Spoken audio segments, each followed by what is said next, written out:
Leader TV जे programme रूबरू में आवां जो मेज़बान डॉक्टर अयूब शेख ऐं असांजूं ॻाल्हियूं नामियारे सियासी कारकुन ऐं अॻवान जी सिंधमास जे चेयरमैन जनाब अब्दुल ख़ालिक जुनेजे सां जारी आहिनि। ऐं हिकिड़ी ॻाल्हि अव्हांखे ॿुधायां, अव्हां हिकिड़ी ॻाल्हि सम्झी छॾियो त हीअ लीडर टीवी का कमंद जी मशीन कान्हे जंहिंमें कंहिं माण्हूअ खे विझी हुनजो रत रस निचोड़े ऐं साफ़ु करण जे लाइ को कमु थो थिए।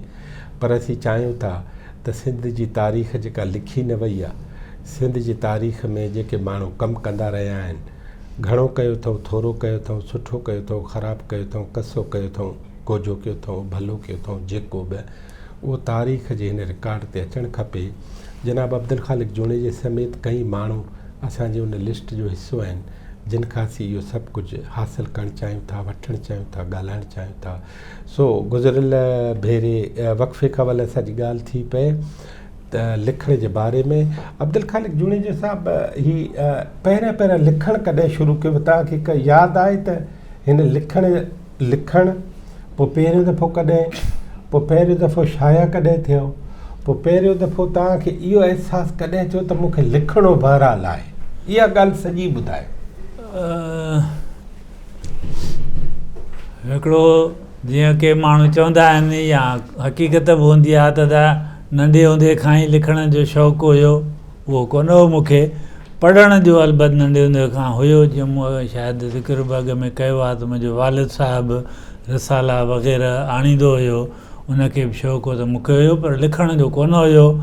पहिरियों जेको मुंहिंजो लिखण पढ़ण जी शइ सां वास्तो पियो त उहो अब्दुल वाहिद आरिसर रिसालो कढंदो हो पैगाम। पोइ उन ते बंदिश विधी पई, जेको उन जॾहिं मुमताज़ भुट्टे जो हिकिड़ो फ़ोटू छपियो त उन ते कावड़ जी उन रिसाले ते बंदिश पई। त पोइ वरी असांजो दोस्त ख़ादिम लाखियर उन वरी नओं पैगाम नाले इहो किताबी सिलसिला डिक्लेरेशन पैगाम जो बि कोन हुयो। इन दौर में इहे सभु किताबी सिलसिला पब्लिकेशन्स हुयूं। त पोइ पैगाम खे वरी नओं पैगाम करे उन कढियो त उनजो एडिटर हो ख़ादिम लाखियर जो डॉक्टर थियो।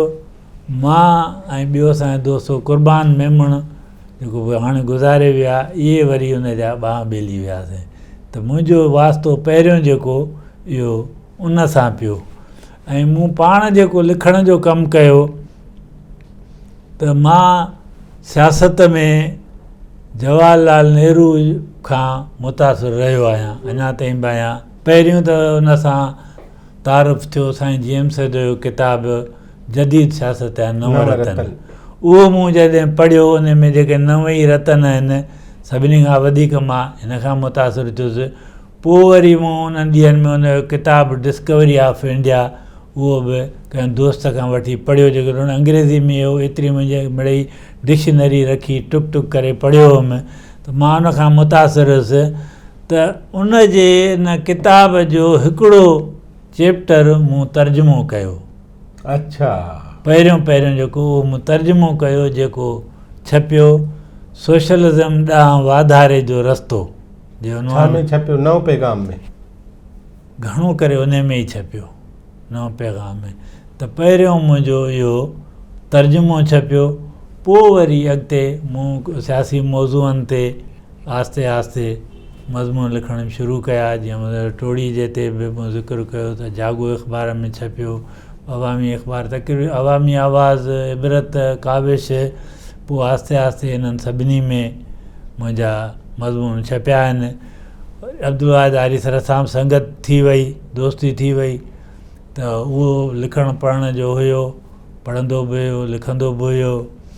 ऐं जीअं सिंध स्टूडेंट फेडरेशन में बि जीअं तव्हां ॼाणो था हिकिड़ा हूंदा हुया माना हथियारनि वारा, ॾाढ मुड़सी वारा, ॿिया वरी थोरो लिखण पढ़ण वारा जेके माण्हू हूंदा। त मुंहिंजो थोरो ओॾांहुं हुयो लाड़ो त स्टूडेंट फेडरेशन में मदद अली सिंधी जेको जनरल सेक्रेटरी बि हुयो, उहो बि हूंदो त उन वटि बि मां वेंदो हुउसि। ॼण उन ई पढ़ण लिखण जे सां किताब विताब उन खां मां वठंदो हुयुसि। त कुझु उन सां वरी आरिसर सां संगत थी, थोरो लिखण जो ख़ुदि मुंहं में हुयो त पोइ ईअं मूं लिखण जी ॻाल्हि कई। पोइ वरी ई थियो त पंहिंजो दोस्त हुयो सभिनी जो क़ासिम पत्थर, उन हिकिड़ो तर्जुमो हिकिड़े इंटरव्यू जो उहो कंहिं ॿिए खां कराए उहो खणी आयो। उहो इंटरव्यू हुयो मुराद बलोच, जेको असल में मोहम्मद बाबा हो कराचीअ जो, पर जेको इहो 70s में रोमांस हो इनकलाबनि जो, त हितां जा सिंध जा पंजाब जा ॿियनि हंधनि जा नौजवान जेके बलोचिस्तान जी जदोजहद में विया, नजम सेठी सां गॾु वियो, नजम सेठी, राशिद रहमान, मीर मोहम्मद अली टालपुरिया, त ही बाबा बि उतड़े वियो, उते ई कमांडर तौरु रहियो ऐं मुराद बलोच जे नाले सां उनजो हिकिड़ो इंटरव्यू हो। उहो हिकिड़े ॿिए दोस्त तर्जुमो कयो, क़ासिम पत्थर खणी आयो, मूंखे ॾिनई त तूं हिनखे थोरो ॾिस। मां जॾहिं मूं जॾहिं पढ़ियो त मूंखे लॻो क़ासिम पत्थर आयो, मूं चयोमांसि यार मुंहिंजे ख़्याल में हे दुरुस्तीअ खां चढ़ियल आहे, तर्जुमो जेको आहे सुठो, हा मुंहिंजे हिसाब सां। चई पोइ भला तूं कर। पोइ वरी उहो मूं कयो, उहो बि जो मूं कयो त वरी उन्हनि ॾींहंनि में तव्हां छा मां कहिड़ी ॿोली में कयो? उर्दू मां? अंग्रेज़ीअ मां। अंग्रेज़ीअ मां। त इहो इनकलाबनि जो जेको दौरु वरी वरी ज़िक्र अचे थो, ऐं उन वक़्त जूं क़ौमी आज़ादीअ जूं तहरीकूं, दुनिया जूं कम्यूनिस्ट तहरीकूं, इन्हनि सभिनी जो मवादु ईंदो हुयो, उन्हनि सभिनी सां लाॻापा हूंदा। त एरिट्रिया में बि आज़ादीअ जी तहरीक हलंदी हुई। उन्हनि जो हिकिड़ो किताबु मूंखे हथु आयो हुयो, उन जा हिकिड़ो या ॿ चैप्टर जेके मूंखे लॻो पिए त सिंध जी हालतुनि सां मिलनि था, उहे बि मूं तर्जुमो कया। ऐं वरी सिंध जे हालतुनि ते, सिंध जे क़ौमी आज़ादीअ जे ते जेको बि मूंखे उन वक़्त जी मुंहिंजी ॼाण हुई, उन ते मूं हिकिड़ो मज़मून लिखियो। उहो वरी इन पस मंज़र में त उन वक़्तु नेशनलिस्टनि जा ऐं कम्यूनिस्टनि जा बि हिक ॿिए में बहस थींदा हुआ। हू चवंदा हुआ त बाबा नेशनलिज़म लाइ अलॻि जदोजहद करण जी ज़रूरत कोन्हे, कम्यूनिस्ट इनकलाब ईंदो त पाण ई हक़ मिली वेंदा। त असां वरी उन पस मंज़र में उन्हनि खे गॾाए उहो मुराद बलोच जो इंटरव्यू, एरिट्रिया वारनि जो, एरिट्रियन पीपुल्स लिबरेशन फ्रंट जो, ऐं मुंहिंजो पंहिंजो उहो वरी किताबु छपिरायो। किताबु जेको पहिरियों मुंहिंजो छपियो उहो इहो हुयो, क़ौमी ग़ुलामी, क़ौमी सवाल या बैठकी सवाल। पोइ इहो ईअं मुंहिंजो लिखण जो सिलसिलो शुरू थियो। लिखण जी अहमियत जो तव्हांखे अहसासु कॾहिं थियो? इन जे लाइ को ख़ासि मां त नथो ॾेई सघां, पर जॾहिं माण्हू पढ़े थो त पोइ पाण में माण्हूअ में थिए थी त भला दोस्त जिन तव्हांखे हिमथायो जे त यार ही बि लिख, ही बि लिख, ही बि लिख, इहे के ॿुधाए सघो? उन्हनि में अब्दुल वाहिद आरिसर, क़ासिम पत्थर, इहे दोस्त हुया जिन माना हिमथायो लिखण जे ते। अच्छा, हा। तव्हां नूरदीन सरकी साहिब सां बि रहिया? नूरदीन सरकी साहिब सां कुझु पोइ मुंहिंजी थी, उन सां पहिरीं वाक़फ़ियती अब्दुल वाहिद आरिसर गिरफ़्तार थियो DPR में, डिफेंस ऑफ पाकिस्तान रूल्स तॾहिं हूंदा। सियासी कारकुन अक्सर उन में हूंदा, छो जो उन में का लेखो ई कोन हूंदो, पिया भोॻींदा। हा, पिया भोॻींदा, उनजे लाइ अलॻि ट्रिब्यूनल हूंदा स्पेशल। त अब्दुल वाहिद आरिसर ते DPR जो जेको केस थियो हुयो, उहो 75 में उहो गिरफ़्तार थियो भुट्टो हुकूमत में, त उनजो वकील थियो नूरदीन सरकी साहिबु। ऐं इहा फैक्ट आहे त माना इन दौर में 60-70 जे ॾहाकनि में जेके बि प्रोग्रेसिव सियासी माण्हू उन्हनि ते सियासी केस थींदा हुआ, त घणो करे नूरदीन सरकी उन वकील थींदो, या वरी अज़ीज़ुल्लाह शेख थींदो हुयो। त आरिसर जो बि वकील उन महिल खां उन सां वाक़फ़ियत थी। कुर्बाइतो माण्हू हुयो ऐं नरम मिज़ाज हो ऐं का हुन में वॾाई कान हुई, त पोइ उन सां उहा वाक़फ़ियत वरी पोइ न्याज़मंदीअ में रही। पोइ उन वटि असां वेंदा रहंदा हुआसीं, आरिसर ईंदो हो कराचीअ में त बि असां वेंदा हुआसीं, या क़ासिम पत्थर उहो हुनजो पुराणो दोस्त हुयो, त त उन जे ज़रिए बि पोइ उन सां इहो हूंदी। बाक़ी उनखे जॉइन मूं कयो जॾहिं मूं वरी नौकिरी छॾी 95 में, त पोइ 97 में वरी वकील तौर बि उनखे मूं जॉइन कयो। पोइ उन सां तमामु घणी जेका वेझड़ाइप रही उहा वरी हुन में 10 साल मां 97 में जॉइन कयुमि, 2007 में उहो गुज़ारे वियो। उन सां बि काफ़ी रही ऐं उहो पाण सियासी माण्हू बि हुयो ऐं इल्म अदबी माण्हू बि हुयो, अदबी संगत जा बुनियाद विझंदड़नि मां माण्हू हुयो।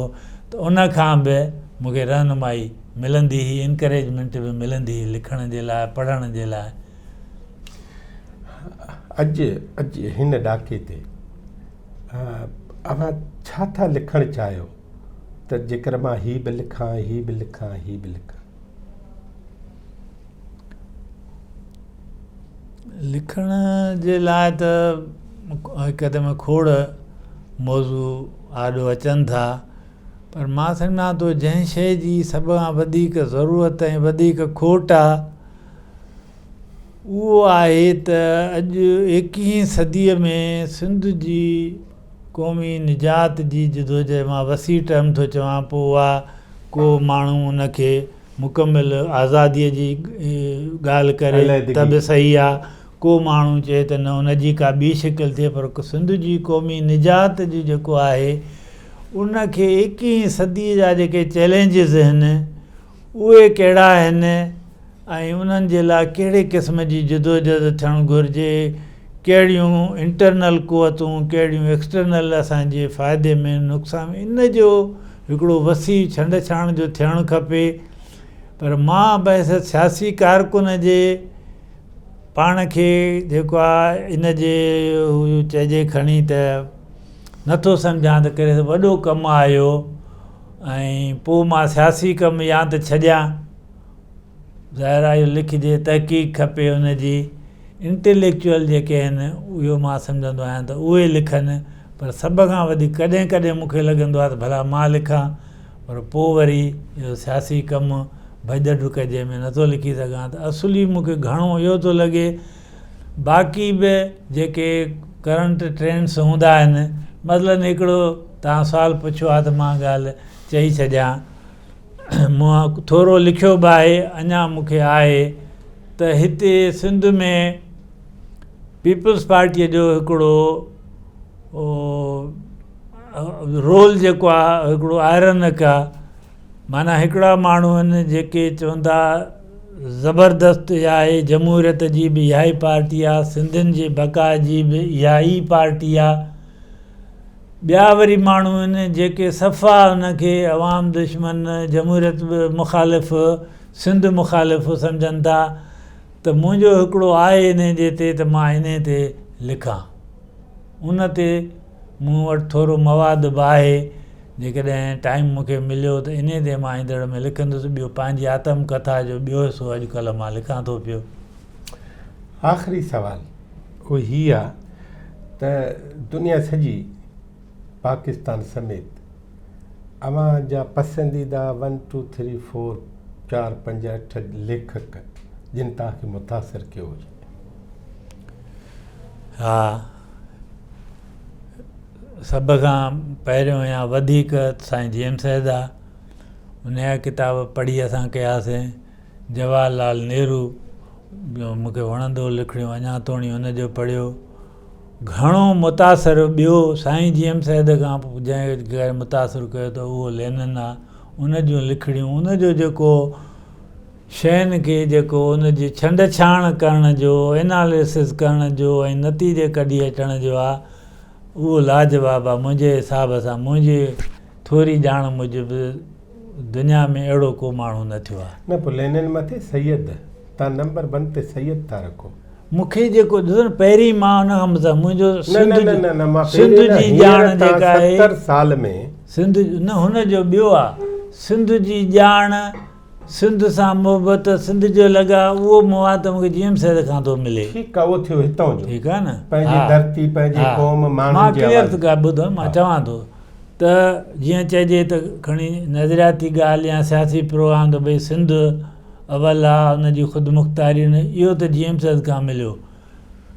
जदोजहद कीअं कजे मसइला जेके अचनि उन्हनि खे कीअं ॾिसिजे, कहिड़ियूं कुवतूं असां जूं इम्कानी दोस्त थी सघनि थियूं, कहिड़ियूं छो आहिनि, इहे शयूं जेके आहिनि माना चइजे त हिकमत अमलीअ जा मामला इहे, इन्हनि में मां लेनन खे ई उस्तादु सम्झां थो। उनखां ई मूं घणो पिरायो आहे, साईंअ खां न पिरायो आहे इन्हनि शयुनि हा में। मूं सम्झो हलो हा। हिते ॿिया माउज़ितंग तमामु ज़बरदस्तु, उहो वरी इन जे करे त उहो लेनिन ऐं मार्क्स जे मयार जो इंटेलेक्चुअल न हुयो, पर हू जेको हिकु त ज़रई समाज असांजो बि आहे, चीन जो आहे, उते वरी चीनी हालतुनि मूजिबि जेको हुन जदोजहद खे कम्यूनिज़म खे चीनी शकिल में ॾिनो आहे, ऐं ख़ासि तौर ते कारकुननि जे लाइ त तंज़ीम कीअं कजे, माण्हुनि में कमु कीअं कजे, उहो वरी माउज़ितंग खां असां सिखियो।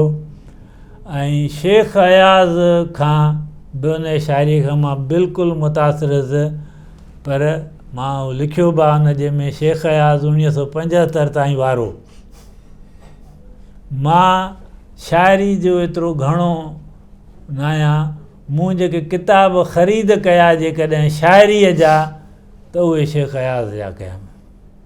जॾहिं असां यूनिवर्सिटीअ में आयासीं त शेख अयाज़ जो किताब मूं ख़रीद कया, ऐं उनजो ज़बरदस्तु रोल आहे जेका उन वक़्तु क़ौमी जदोजहद आहे, 60 जो पोयों ॾहाको, 70 जो पहिरियों ॾहाको, त मां लिखियो बि आहे त शऊरी ॼाण सिंध जे बारे में, नज़रियाती ॼाण शऊर त साईं जेम्सद ॾिनो, पर उन्हनि शयुनि खे वरी हासिलु करण लाइ जेको जोश जज़्बो खपे पियो, उन में शेख अयाज़ जी शाइरी माना ज़िंदगी जा उन जा आख़िरी 22 साल तव्हां उनखे क़बूल नथा कयो, नथा 75 ताईं शेख मां साहब उनखे क़बूल कयो। बिल्कुलु क़बूल ऐं ॿिया